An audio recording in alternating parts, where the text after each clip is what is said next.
சாய் குடும்ப உறவுகளுக்கு சாய் உஷாராணி வணக்கம். சாய்பாபாவை முழு மனதோடு வணங்குங்க. ஒவ்வொரு வியாழக்கிழமையும் நம்ம வீட்டில் சிலை இருந்தாலும் போட்டு இருந்தாலும் இல்லை படமாக இருந்தாலும் அவருக்கு நெய்வேத்தியமாக உங்களால் முடிந்தது பிஸ்கட்டோ சாக்லேட்டோ அவருக்கு ஒரு சொம்பு நீர் வைத்து விட்டு ஒரு மலர் வைத்து விட்டு அவரை வணங்குங்க.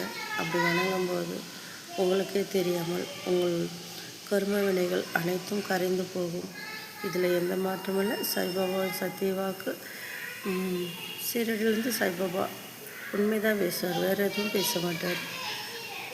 அடுத்தது வியாழக்கிழமை வீட்டில் கும்பிட்டுவிட்டு அதே பக்கம் கோவில் இருந்தால் கோயிலுக்கு போய் அவர் ஆலயத்தில் தரிசனம் செய்யுங்க. உங்கள் மனசில் இருக்க கவலைலாம் அவர் பாதத்தில் சமர்ப்பணம் பண்ணுங்கள்.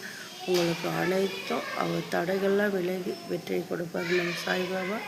இதே போல் 9 வாரம் கண்டிப்பாக வாரம் 9 வாரம் விடாமல் செல்லுங்கள். தடைகள் 1000 வரட்டும், அதனால் பிரச்சனை இல்லை.